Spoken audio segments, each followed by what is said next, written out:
Assalamualaikum warahmatullahi wabarakatuh. Mari klik subscribe di channel ini dan aktifkan tanda loncengnya untuk mendapatkan update pemberitahuan di video berikutnya.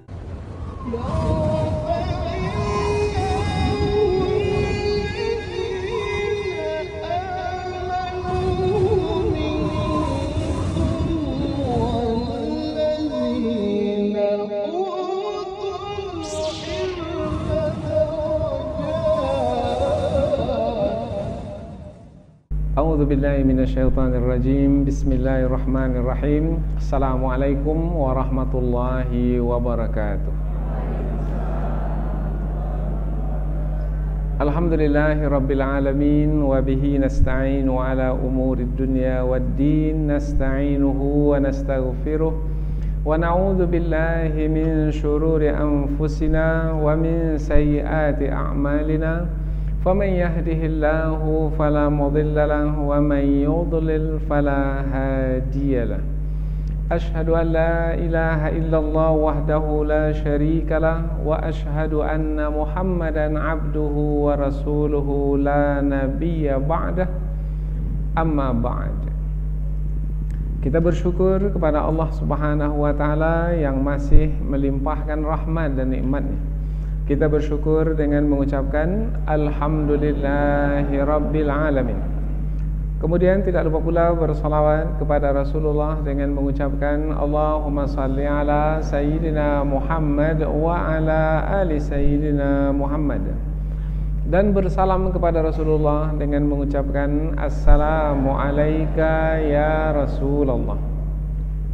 Alhamdulillah kita dapat kembali meneruskan pengajian tafsir ayat-ayat suci Al-Quran, yang insyaAllah kita akan teruskan kepada ayat yang ke-7 dan 8 dari surah Al-Ma'idah, yaitu dua ayat yang menerangkan tentang perintah bertakwa. Apabila kita perhatikan kedua penghujung ayat ini, terdapat perintah bertakwa. Pada ayat yang ke-7, wattaqullah innallaha alimun bizatis sudur. Perintah bertakwa. Pada ayat yang ke-8, penghujungnya juga sama, wattaqullah, dan bertakwalah kepada Allah. Kemudian Allah mengikatnya dengan innallaha khabirum bima ta'malun. Jadi dari dua penghujung ayat ini kita ambil satu judul, yaitu perintah bertakwa kepada Allah. Pada ayat yang ke-7, Allah tutup ayat dengan perintah bertakwa, yang di dalam ayat itu ada perintah supaya orang-orang beriman mengingat nikmat Allah, supaya mensyukuri nikmat Allah yang telah diingat itu. Kemudian juga Allah Subhanahu wa taala memerintahkan orang-orang beriman supaya mengingat janji yang telah diambil dari Allah Subhanahu wa taala. Dengan janji tersebut, maka orang-orang beriman akan membuktikan keimanan mereka. Mereka dengarkan kebenaran dari Allah Subhanahu wa taala melalui Rasulullah sallallahu alaihi wasallam, kemudian mereka taat. Sami'na wa ata'na. Nah, dengan sami'na wa ata'na, mendengar kebenaran dan mentaatinya, maka ia termasuk ke dalam golongan orang yang bertakwa, yaitu dengan mendengar kemudian mentaati apa yang didengar berupa kebenaran, ia adalah perbuatan takwa. Apabila melakukannya, maka bermakna telah bertakwa kepada Allah. Kemudian pada ayat yang ke-8 pula, ayat ini menerangkan tentang perintah Allah supaya orang-orang beriman senantiasa menegakkan kebenaran karena Allah. Di antara kebenaran yang ditegakkan itu adalah keadilan. Jadi senantiasa berlaku adil. Kemudian juga bersaksi dengan adil. Berlaku adil, bersaksi dengan adil. Dan hendaklah berlaku adil, bersaksi dengan adil, dengan jujur, sebagai membuktikan keimanan kepada Allah. Apabila memang sebagai membuktikan keimanan kepada Allah, maka kebencian kepada seseorang atau kepada satu kaum tidak akan mempengaruhinya dari berlaku adil. Ia tetap berlaku adil meskipun terhadap orang yang ia benci. Ia tetap bersaksi dengan adil meskipun ke atas orang yang ia benci. Sebab ia berlaku adil, bersaksi adil adalah karena keimanan kepada Allah, bukan karena kepentingan, bukan karena mengikuti kehendak hawa nafsu. Dapat berlaku adil, bersaksi adil, kemudian juga dapat menegakkan kebenaran, menjalankan keadilan, itu adalah juga perbuatan takwa yang diperintahkan oleh Allah.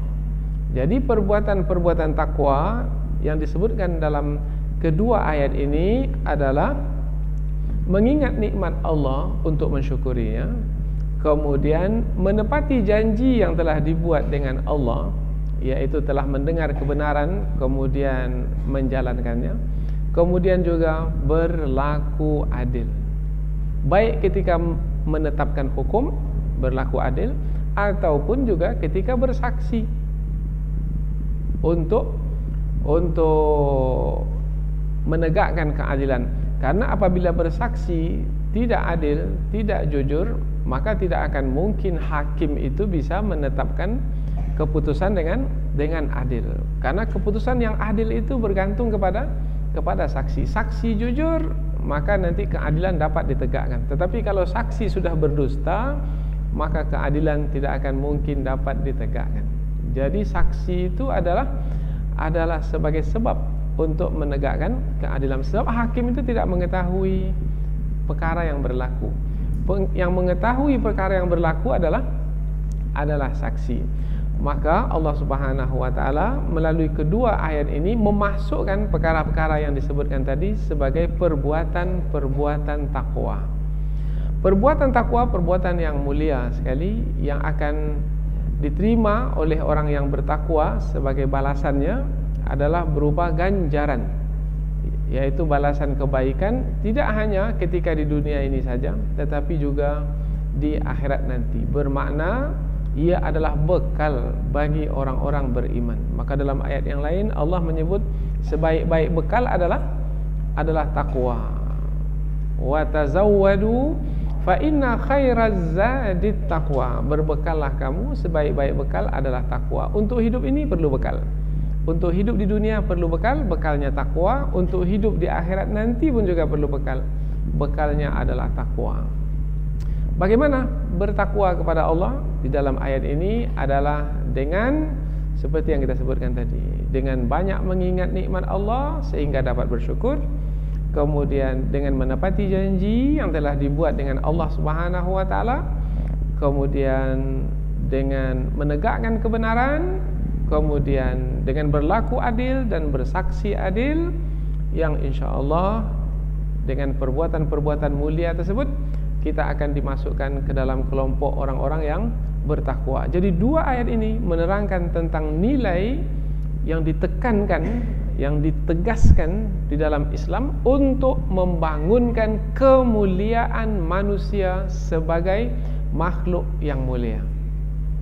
Karena tanpa perkara-perkara takwa yang disebutkan itu, tidak akan mungkin manusia itu dapat mencapai kedudukan yang mulia. Pada hari ini kita lihat, karena keadilan sudah susah untuk didapatkan, sehingga tidak tahu lagi siapa yang benar, siapa yang salah, yang baik dan yang buruk. Akhirnya hilanglah kemuliaan manusia sebagai manusia. Yang berlaku apa? Bukannya keadilan, tetapi adalah kezaliman. Seseorang tidak akan dapat haknya kalau tidak ditegakkan keadilan. Seseorang akan dizalimi, akan dianiaya apabila keadilan tidak ditegakkan. Apabila kezaliman berlaku dengan berleluasa, maka tidak akan mungkin manusia itu mendapatkan kemuliaan. Inilah dia dua ayat yang akan kita pelajari dalam kesempatan ini. Dan apabila kita lihat apa kaitannya dengan ayat sebelum ini, kaitannya erat sekali, yaitu apabila ayat sebelum ini berkaitan dengan hukum, yaitu pertama di awal dahulu adalah hukum yang berkaitan dengan makanan, kemudian kaitannya dengan pernikahan, perkawinan, kemudian pula hukum berkaitan dengan ibadah, yaitu ibadah wudu, mandi dan tayamum. Sekarang juga adalah hukum, yaitu hukum pergaulan antara manusia dengan manusia. Jadi hukum-hukum Islam itu meliputi seluruh aspek kehidupan manusia. Inilah dia kesempurnaan Islam. Jadi Islam tidak dapat dipisahkan, tidak bisa dipisahkan dari kehidupan. Islam ia adalah yang mengurus dan yang mengatur kehidupan. Di saat Islam itu dijauhkan dari kehidupan, maka hilanglah kemuliaan manusia sebagai makhluk yang mulia. Maka pada hari ini kita dengar ungkapan memanusiakan manusia kembali. Seakan-akan sekarang ini manusia sudah tak manusia lagi.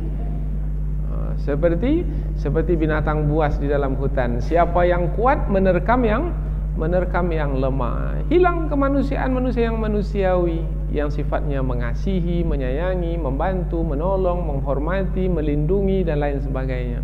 Hal itu disebabkan adalah karena hilangnya nilai-nilai agama dari manusia. Maka melalui ayat Al-Quran ini dimunculkan nilai-nilai agama supaya manusia yang mulia itu mendapatkan kemuliaan mereka. Ini adalah ayat-ayat yang berkaitan dengan hukum. Allah Subhanahu wa taala berfirman, A'udzubillahi minasyaitonirrajim. Bismillahirrahmanirrahim. Wadhkuru ni'matallahi 'alaikum wa mitsaqahu alladzi wathaqakum bih idz qultum sami'na wa ata'na wattaqullaha innallaha 'alimun bidzatis sudur. Ya ayyuhalladzina amanu kunu qawwamina lillahi syuhada'a bil qist wa la yajrimannakum syana'anu qaum ala alla ta'dilu i'dilu huwa aqrabu littaqwa wattaqullaha innallaha khabirum bima ta'malun. Allah berfirman, wadhkuru ni'matallahi 'alaikum, dan ingatlah nikmat Allah ke atasmu. Atau nikmat itu boleh juga diterjemahkan dengan karunia. Dan ingatlah karunia Allah ke atasmu. Wa mitsaqahu alladzi wathaqakum bih, dan juga ingat pula janjinya, yaitu janji Allah yang Allah itu berjanji denganmu. Kalau disebut berjanji, bermakna ada dua pihak. Pihak yang pertama adalah Allah, pihak yang kedua kita sebagai orang-orang beriman. Nanti kita akan terangkan dalam tafsir. Idz qultum sami'na wa ata'na, yaitu ketika kamu berkata, kami dengar dan kami taat. Wattaqullah, dan bertakwalah kepada Allah. Innallah, sesungguhnya Allah, alimum bidzatis sudur, maha mengetahui isi hati-hatimu.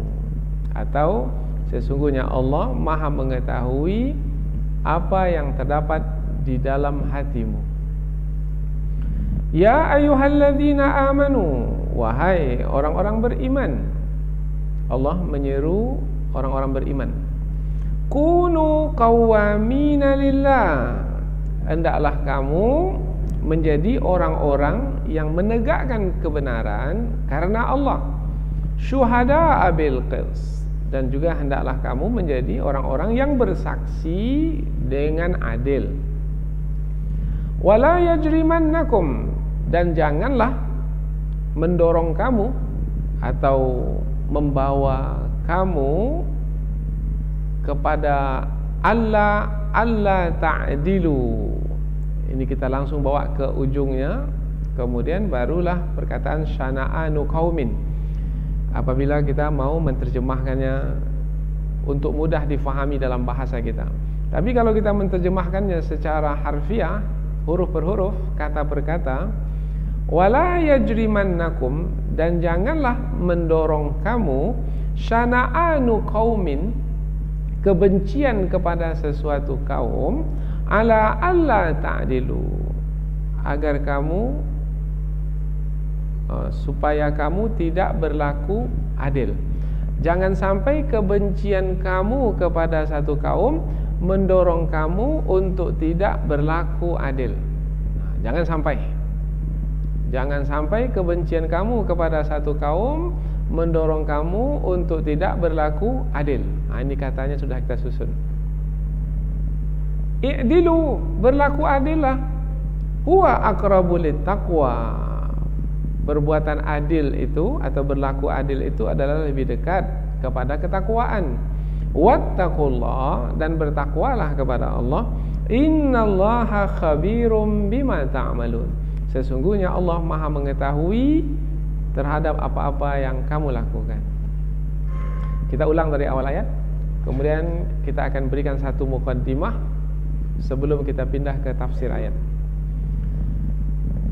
Dan ingatlah nikmat Allah ke atasmu, dan juga janjinya yang Allah ambil janji tersebut darimu, yaitu ketika kamu berkata, kami telah mendengar dan kami telah mentaati.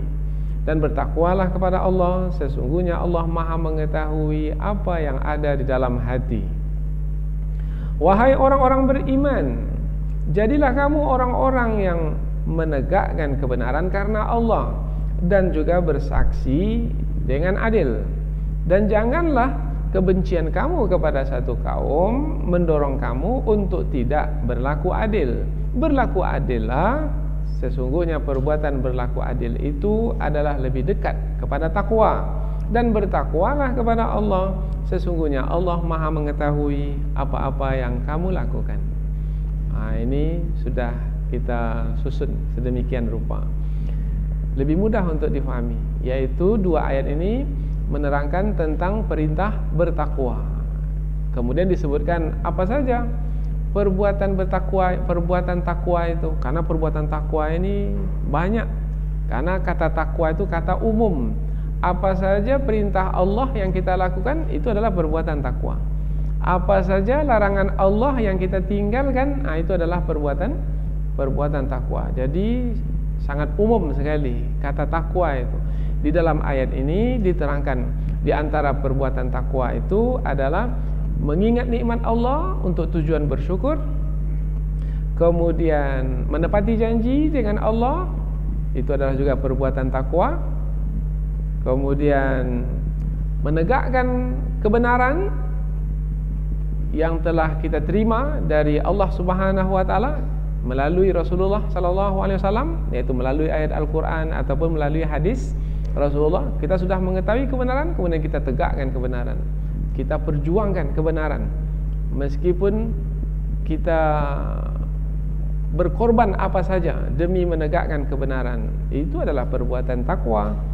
Kemudian juga kita bersaksi dengan jujur, dengan adil, itu juga adalah perbuatan takwa. Meskipun kita benci kepada seseorang, tapi benci itu bukanlah yang mempengaruhi kita dari berlaku adil. Itu adalah perbuatan takwa. Kita halang kehendak hawa nafsu kita itu untuk membalas dendam.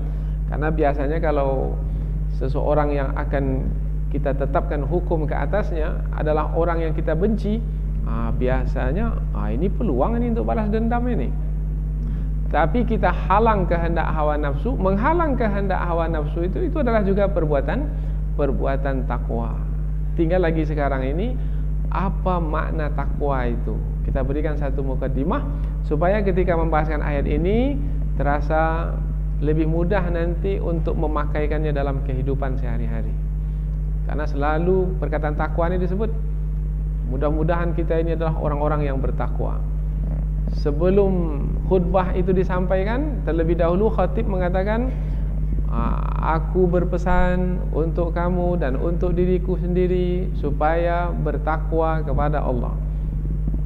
Usikum wa iyaya bitaqwallah.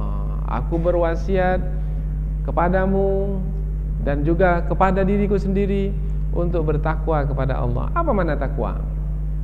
Kata takwa itu diambil dari kata waqa, yaki, wiqayah. Waqa, yaki maknanya memelihara. Wiqayah maknanya pemeliharaan. Biasanya kata takwa ini umpamanya dilanjutkan dengan umpamanya bertakwa kepada Allah. Dilanjutkan dengan kata Allah, bertakwa kepada Allah. Wattaqullah, seperti di dalam ayat ini. Maknanya pelihara diri, memelihara diri dari Allah, dari Allah. Maka untuk memahaminya, memelihara diri dari murka Allah. Kapan Allah itu murka? Allah itu murka apabila ada perintahnya tidak dilaksanakan, ada larangannya itu pula yang dibuat. Maka Allah murka. Maka supaya Allah tidak murka, pelihara diri, yaitu apabila ada perintah Allah, jalankan. Apabila ada larangan Allah, jauhi.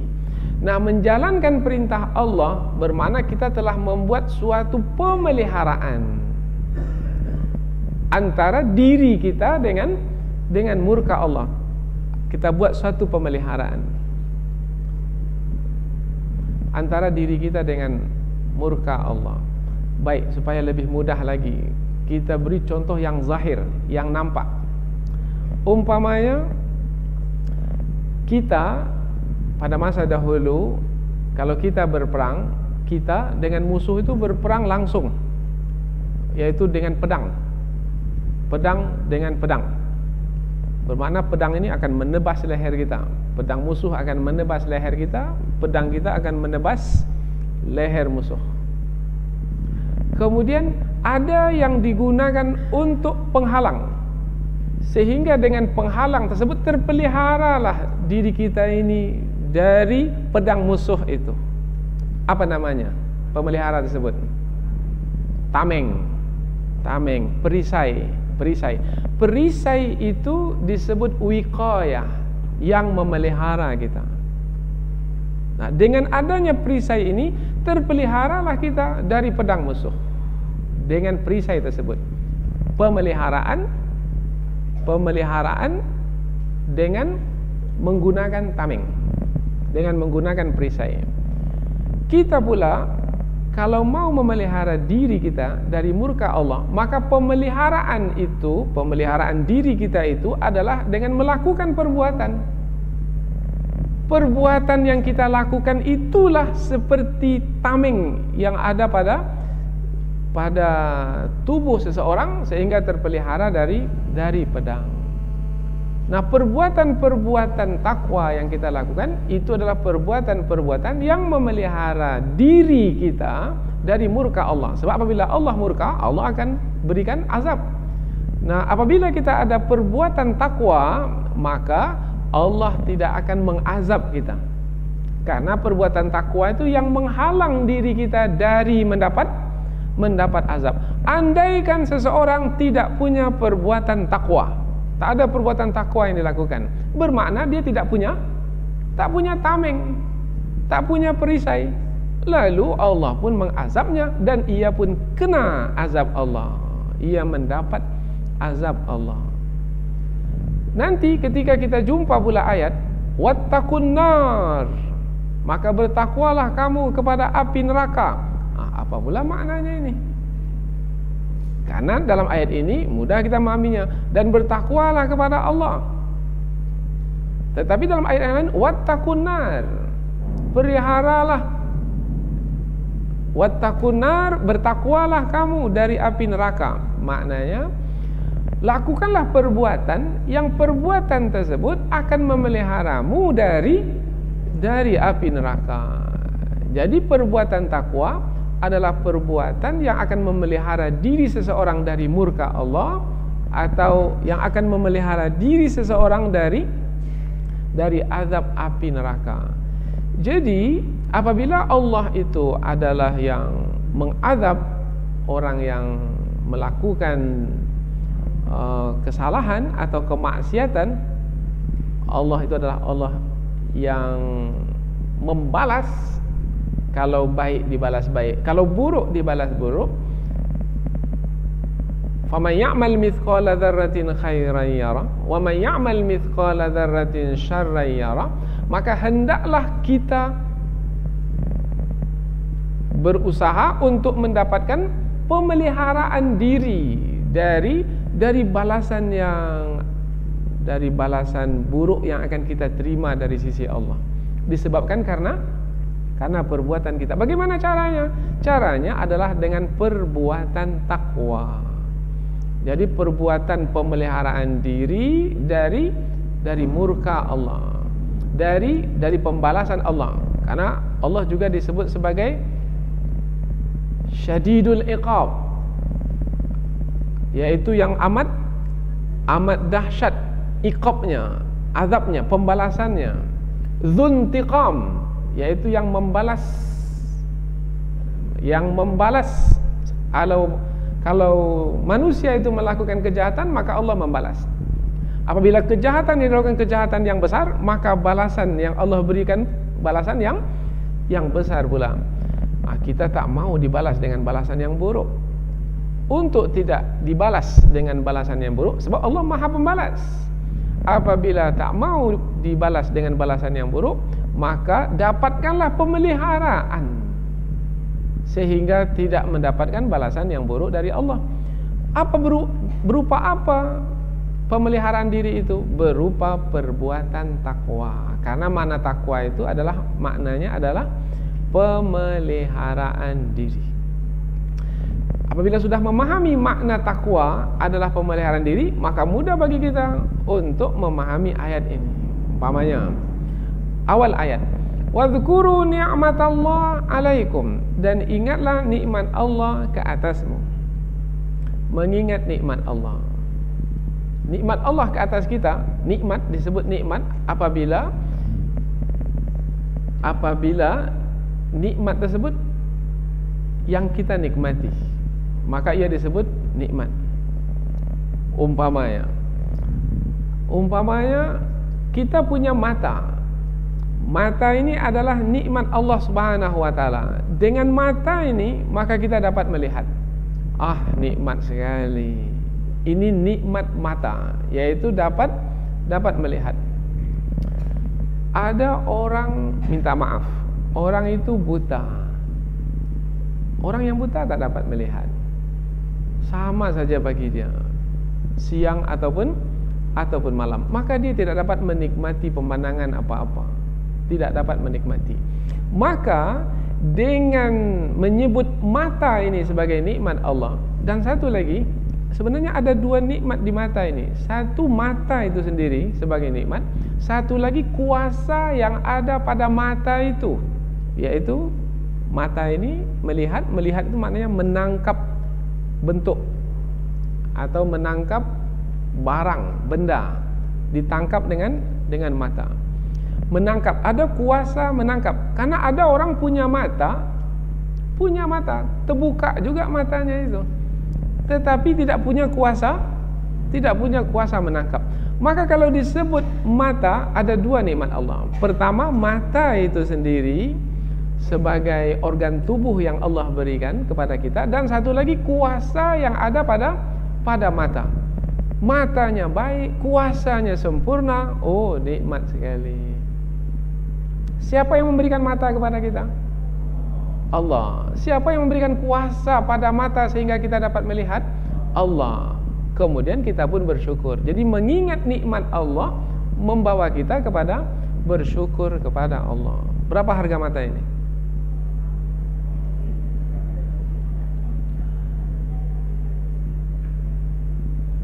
Mahal sekali harganya. Sampai hari ini belum ada manusia yang bisa menciptakan mata. Mahal sekali. bersyukur kita kepada Allah. Bersyukur maknanya memperakui bahwasanya nikmat mata ini memang dari Allah.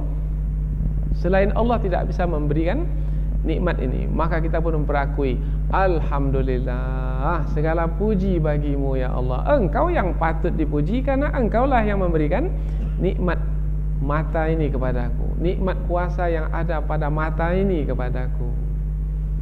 Sudah berapa lama kita memakai mata kita? Setiap saat kita memakai mata kita. Adakah setiap saat pula kita bersyukur kepada Allah? Dulu ketika muda-muda, tanpa kacamata kita bisa melihat.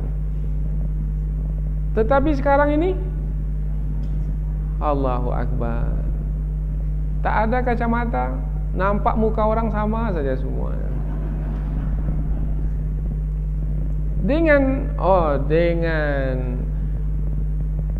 nikmat Allah Subhanahu wa taala berupa mata dan kekuatan yang ada pada mata. Mengapa kita pakai cermin mata? Sebab kekuatan itu telah dikurangkan oleh Allah.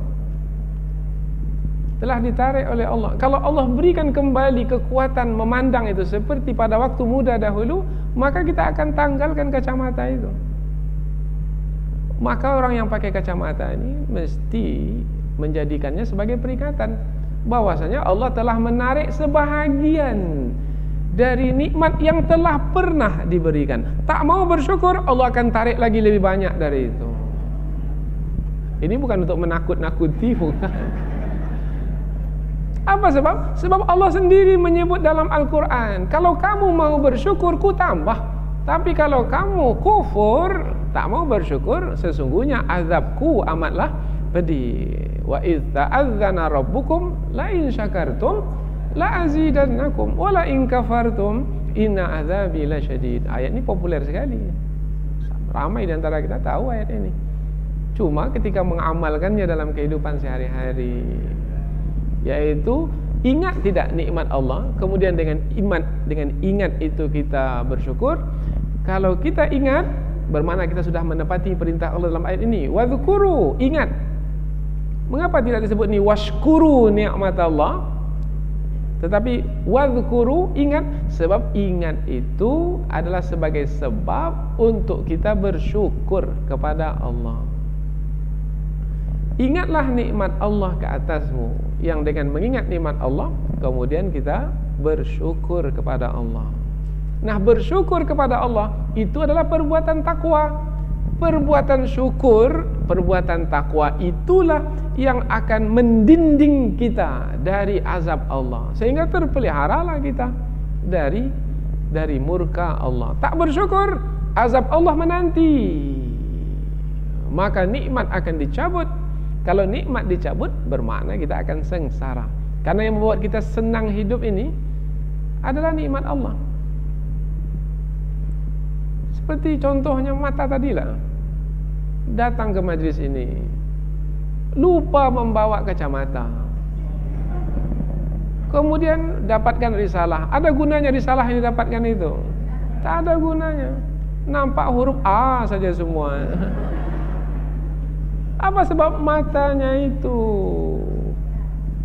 tidak dapat dipakaikan sehingga hilang kenikmatan? Itu salah satu contoh. Dan ini berikan contoh yang lainnya.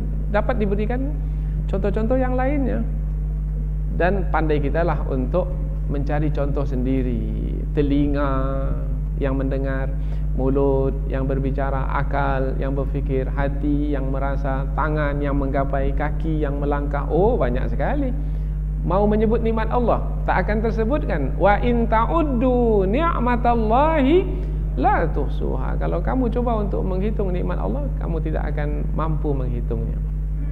Jadi nikmat adalah pemberian dari sisi Allah yang kita menikmati pemberian tersebut. Mata kita nikmati mata, telinga kita nikmati telinga, dan seterusnya. Wa mitsaqahu allazi wasaqakum bih, dan janjinya, ingat pula janji dengan Allah yang Allah telah ambil janji tersebut darimu. Allah telah mengambil janji dari kita? Ya, sudah. Kapan? Ini disebutkan di dalam ayat yang lain seperti yang terdapat dalam surah Al-A'raf, yaitu ketika kita berada di alam roh. Wa idz akhadha rabbuka wa idz akhadha rabbuk wa idz Wa idz akhadha rabbuka min bani adama min zuhurihim dzurriyyatahum wa ashhadahum ala anfusihim alastu bi rabbikum qalu bala syahidna an taqulu yaumal qiyamati inna kunna an hadza ghafilin. Jadi Allah melalui ayat ini pernah mengambil janji dari sekalian manusia, yang manusia itu ketika itu berupa ruh saja. Kemudian Allah mengatakan, bukankah aku ini Tuhanmu? Kemudian semua manusia menjawab, ya Allah, engkau adalah Tuhan kami. Nah, ini difahami oleh ulama sebagai perjanjian dengan Allah, yaitu manusia berjanji bahwasanya karena mereka telah beriman kepada Allah, telah bersaksi Allah sebagai Tuhan mereka, maka mereka berjanji untuk membuktikan keimanan mereka, yaitu dengan beribadah kepada Allah. Karena untuk itulah mereka diciptakan. Tapi ramai manusia ketika lahir ke dunia ini tidak menepati janji mereka. Mereka tidak beriman kepada Allah, mereka kafir kepada Allah. Mereka tidak mengikuti kebenaran, bahkan berpaling dari kebenaran. Itu namanya tidak mensyukuri nikmat Allah. Kemudian ada lagi tafsiran yang kedua. Janji dengan Allah kapan? Melalui Rasulullah sallallahu alaihi wasallam. Kalau pada masa dahulu para sahabat itu berjanji dengan Rasulullah. Yang sebenarnya berjanji dengan Rasulullah adalah juga berjanji dengan Allah. Nah, berjanji dengan Rasulullah itu melalui satu istilah yang kita dapatkan melalui pengajian sirah nabawiyah, yaitu berbaiat kepada Rasulullah. Berbaiat maknanya berjanji setia dengan Rasulullah. Ada baiat Al-Aqabah, ada baiatul Ridwan di dalam sirah Nabi. Berbaiat maknanya berjanji setia kepada Rasulullah. Janji setia kepada Rasulullah itu adalah juga janji kepada Allah, berjanji dengan Allah. Kalau disebut janji ada dua pihak. Pihak pertama Allah, pihak kedua adalah orang-orang beriman. Atau pihak pertama adalah Rasulullah adalah juga sebenarnya adalah Allah Subhanahu wa taala, sebab Rasulullah itu adalah sebagai rasul dari Allah Subhanahu wa taala, sebagai utusan Allah. Kemudian kita sebagai pihak yang kedua. Kalau disebut janji bermakna apabila satu pihak menunaikan janji, maka pihak yang satu lagi pun akan menunaikan janji. Apabila kita menunaikan janji kita, yaitu beriman kepada Allah, mensyukuri nikmat-nikmat Allah, maka Allah pun akan menunaikan janjinya. Janjinya akan diberi balasan, diberi ganjaran. Kemudian di dunia ini akan dipelihara, dijaga, diredai, dan di akhirat kelak nanti dimasukkan ke dalam surga. Syukuri bahwasanya kita ini telah berjanji dengan Allah, bermakna tinggal lagi apabila kita jalankan janji kita dengan beriman, maka Allah pun akan menunaikan pula janjinya, dan Allah sekali-kali tidak akan mengingkari janjinya. Nah, kita pula ketika mendapatkan petunjuk dari Allah Subhanahu wa taala melalui Rasulullah, yaitu melalui Al-Qur'an ataupun melalui hadis, maka kita pun mendengar kebenaran tersebut. Inilah yang dimasukkan dalam ayat ini, sami'na, telah kami dengar. Telah kami dengar wahyu-wahyu itu, baik wahyu-wahyu itu berupa ayat-ayat Al-Quran ataupun berupa sabda-sabda Rasulullah, kami dengar dan kami taat. Nah, apabila kita mendengar wahyu-wahyu Allah dan kita mentaatinya, bermakna kita telah menunaikan janji kita dengan Allah, dan selanjutnya Allah pun akan menunaikan janjinya pula kepada kita. Wattaqullah, dan bertakwalah kepada Allah. Bermakna sudah mudah untuk memahami kata takwa ini, karena sudah kita terangkan tadi, yaitu apabila kita mensyukuri nikmat Allah, bermakna kita telah bertakwa kepada Allah. Apabila kita menunaikan janji dengan Allah, dengan Rasulullah, bermakna kita telah bertakwa kepada Allah. Sesungguhnya Allah, innallah alimum bidzatis sudur, maha mengetahui apa yang ada di dalam hati. Mengapa ujung ayat ini Allah Maha mengetahui apa yang ada dalam hati? Artinya adalah perbuatan takwa itu tidak hanya perbuatan anggota tubuh, tetapi perbuatan takwa itu juga adalah perbuatan hati sekali yang tersembunyi di dalam dada sana. Apa di antara contoh perbuatan hati? Umpamanya beriman kepada Allah, itu perbuatan hati. Keyakinan itu di mana? Di dalam hati. Nah, bertambah iman dalam hati, bertambah yakin dalam hati, itu adalah perbuatan takwa. Tapi kapan iman itu bertambah? Kapan yakin itu bertambah? Nah, kalau kita menambah ilmu kita, kalau kita mengamalkan ilmu kita, bertambah ilmu, kemudian kita amalkan ilmu, bertambah iman, bertambah yakin. Nah, tambahan keimanan, tambahan keyakinan di dalam hati itu meskipun tidak diketahui oleh manusia, tetapi Allah Maha mengetahuinya. Nah, kalau Allah Maha mengetahuinya, bermakna jangan sedih. Meskipun manusia tak tahu, kemudian manusia tidak memuji, jangan sedih. Sebab kita melakukan perbuatan itu adalah karena Allah, dan Allah itu pula Maha mengetahui, maka yang di dalam hati itu tidak akan disia-siakan. Termasuklah juga niat-niat baik dalam hati. Sebab niat baik dalam hati itu pun meskipun orang lain tak tahu, tetapi Allah Maha mengetahui, dan niat dalam hati itu Allah Maha mengetahui sudah dihitung sebagai kebaikan. Kita kalau berniat baik, maka diberi satu pahala. Baru berniat saja, besok saya mau datang lagi ke majlis ilmu ini. Nah, ada ditulis sebagai satu pahala. Itu perbuatan hati. Orang lain tak tahu, tetapi Allah Maha mengetahui. Maka banyak-banyaklah berniat baik. Besok saya mau sedekah. Tak jadi sedekah tak apa-apa. Tapi yang penting dahulu berniat. Tetapi jangan hanya berniat saja. Ini saya hanya sebatas niat saja nih. Tapi tidak akan saya, bukan begitu maksudnya. Berniat, banyak-banyak berniat. Meskipun pada akhirnya yang diniatkan itu tidak berlaku, tidak terjadi. Jangan sedih. Apa sebab? Sebab dengan berniat itu saja sudah mendapat pahala, sudah mendapat kebaikan. Ia adalah perbuatan hati dan Allah Maha mengetahuinya. Maka jangan sedih apabila berniat, niat yang baik tetapi tidak menjadi kenyataan. Tetapi jangan hanya berniat saja kemudian tidak berusaha untuk melakukannya. Innallaha alimun bidzatis sudur. Sesungguhnya Allah Maha mengetahui apa yang ada dalam hati. Tapi Allah tak menggunakan kata hati di dalam ayat ini. Allah tidak menyebut innallaha alimun ma fil qulub umpamanya. Tidak. Allah tidak menggunakan kata al-qulub, kata qalbun. Tidak. Allah menggunakan kata as-sudur. Sebenarnya as-sudur itu maknanya dada. As-sudur dada. Tapi mengapa diterjemahkan ke hati? Sebab hati itu di mana letaknya? Di dalam dada. Fa innaha la ta'mal absar, walakin ta'mal qulub allati fis sudur. Hati yang di dalam dada. Ulama tafsir pun membahaskan mengapa Allah tak sebut saja hati langsung, mengapa sebut dada? Disebut dada di sini untuk memberikan isyarat bahwasanya hati yang ada dalam dada itu, dada diambil dari kata as-sadr, saudara, as-sudur dari kata as-sadru, saudara. Saudara itu maknanya tempat terbit.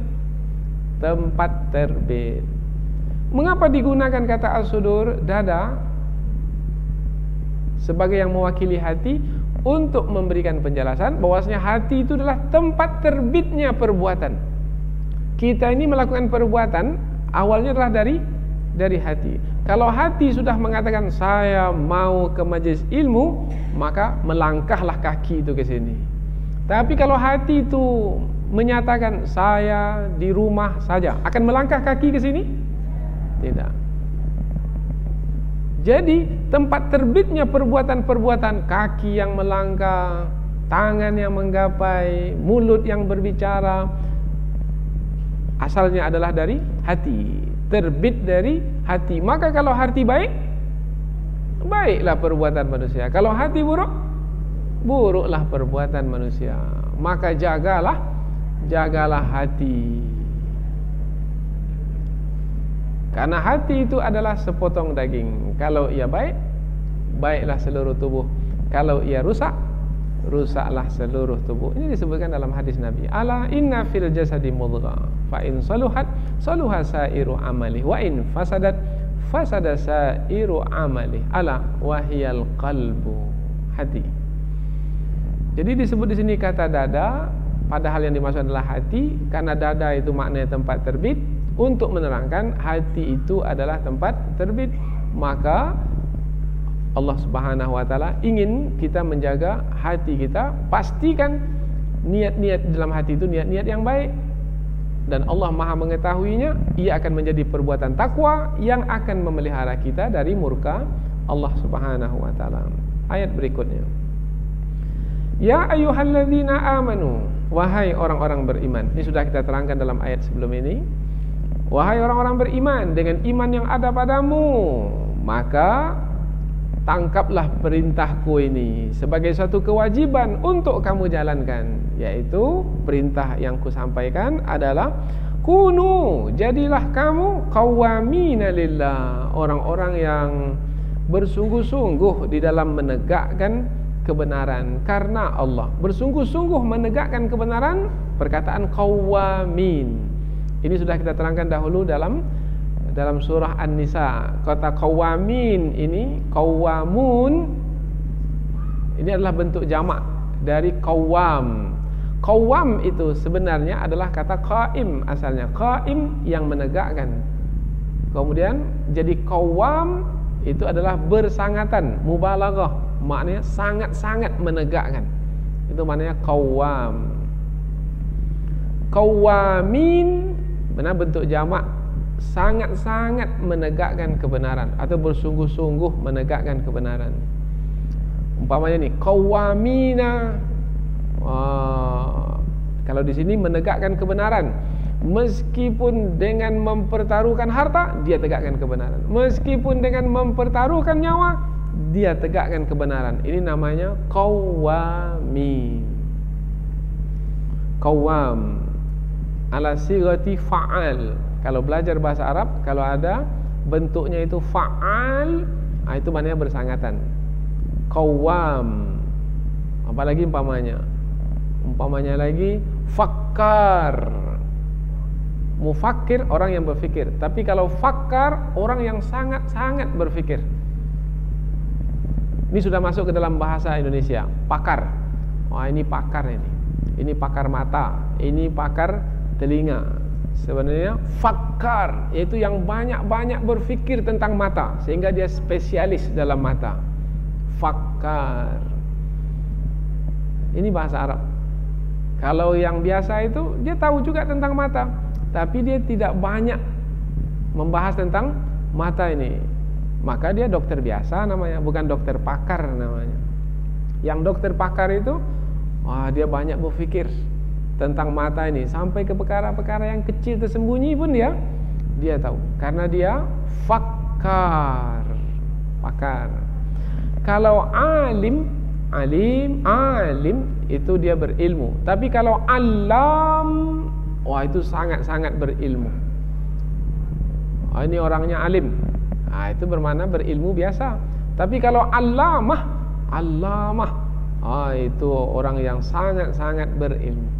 Begitu juga dalam ayat ini, qawwamin bermakna sangat-sangat menegakkan kebenaran. Menegakkan kebenaran lillah, karena Allah, tidak karena kepentingan diri sendiri, tidak karena kepentingan hawa nafsu, tetapi semata-mata sebagai membuktikan keimanan kepada Allah.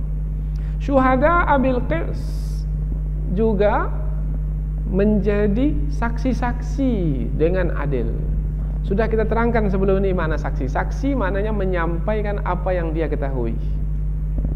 apa yang telah dia ketahui, dia sampaikan kembali apa adanya seperti yang ia ketahui, bermakna dia bersaksi. Bersaksi jujur. Dia lihat dua, kemudian dia menyebut dua, itu namanya bersaksi jujur.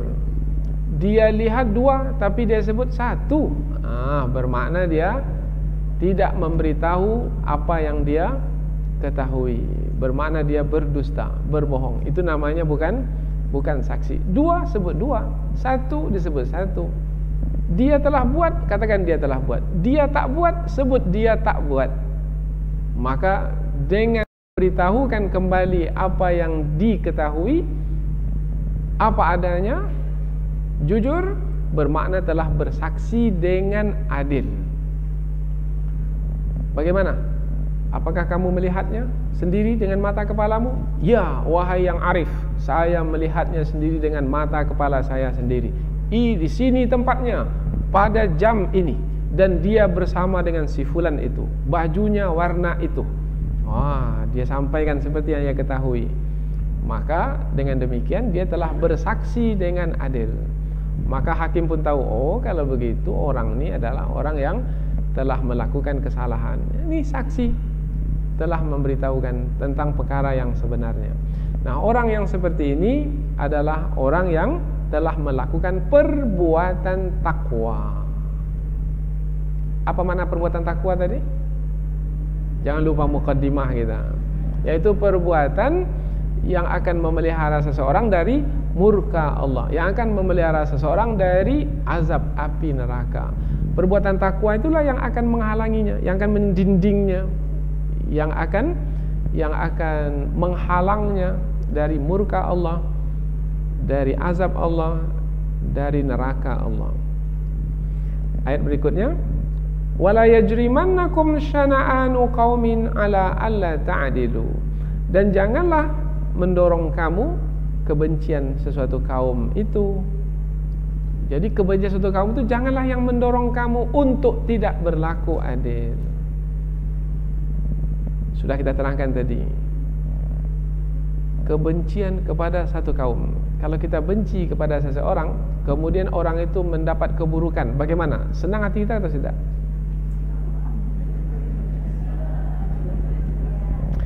Kalau orang itu kita sukai, orang itu kita senangi, kemudian orang itu mendapat keburukan, bagaimana hati kita?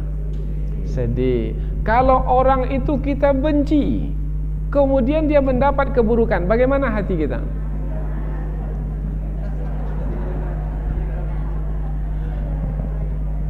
Itulah dia keadaan hati kita, perasaan kita, jiwa kita. Itu dia manusia. Itu memang sifat manusia. Tapi jangan sampai kebencian kepada sesuatu kaum itu tidak berlaku adil kepada kaum tersebut.